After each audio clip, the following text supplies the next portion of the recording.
Hi friends, welcome to Karthik Telugu news. Friends, ఇవాళైతే కనుక వర్షాలకు సంబంధించి ఒక ఇంపార్టెంట్ అప్డేట్ న్యూస్ అయితే రావడం జరిగింది. దీనికి సంబంధించిన వివరాలు అయితే ఈ వీడియోలో పూర్తిగా తెలుసుకుందాం. దయచేసి ఈ వీడియోని ఎక్కడ స్కిప్ చేయకుండా చివరి వరకు చూడండి. అలాగే తప్పకుండా లైక్ చేయండి ఫ్రెండ్స్. ఇలాంటి మరిన్ని అప్డేట్ న్యూస్ తెలుసుకునేకైతే నా ఛానల్ సబ్స్క్రైబ్ చేసుకుని నాకైతే సపోర్ట్ ఇవ్వండి. మరి వివరాలకు వెళ్ళిపోతే కనుక 30 కల్లా కేరళకు నైరుతి 2-3 తేదీల్లో ఏపీలోకి ప్రవేశం. ఈ సీజన్లో సాధారణం కంటే అధిక వర్షాలు. ఇక నైరుతి ఋతుపవనాలు వేగంగా విస్తరిస్తున్నాయి. ఈ నెల 31 నాటికల్లా ఇవి కేరళకు ప్రవేశిస్తాయని భారత వాతావరణ విభాగం IMD సోమవారం తెలిపింది. నిర్ణీత సమయానికి 3 రోజుల ముందుగా అంటే ఈ నెల 19న అండమాన్ సముద్రంలోకి ఈ ఋతుపవనాలు ప్రవేశించిన విషయం తెలిసిందే. ఇవి చురుగ్గా కదులుతుండగా సోమవారం నాటికి బంగాళాఖాతం, శ్రీలంకలోని పలు ప్రాంతాలకు విస్తరించాయి.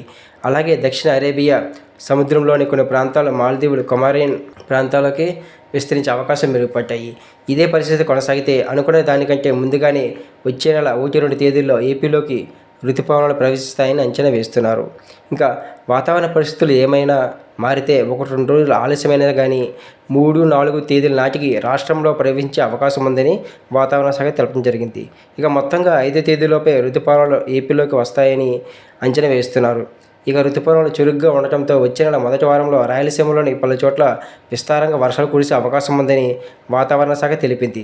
మరోవైపు రెమాల్ తుఫాను ప్రభావంతో ఉత్తరాంధ్ర, తూర్పుగోదావరి జిల్లాలతో పాటు రాష్ట్రంలోని పలు చోట్ల వర్షాలు పడ్డాయి. ఈ తుఫాను బంగ్లాదేశ్ కదిలి ఆ పరిసరాల్లోని తీరం దాటడంతో ఋతుపవనాలకు అనుకూల పరిస్థితులు ఏర్పడ్డాయని 2 రోజులు అవి చురుగ్గా కదిలాయి. సో ఫ్రెండ్స్, ఇది బిజినెస్.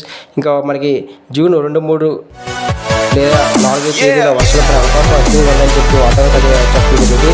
సో ఫ్రెండ్స్, ఇది business. Thank you for watching this video.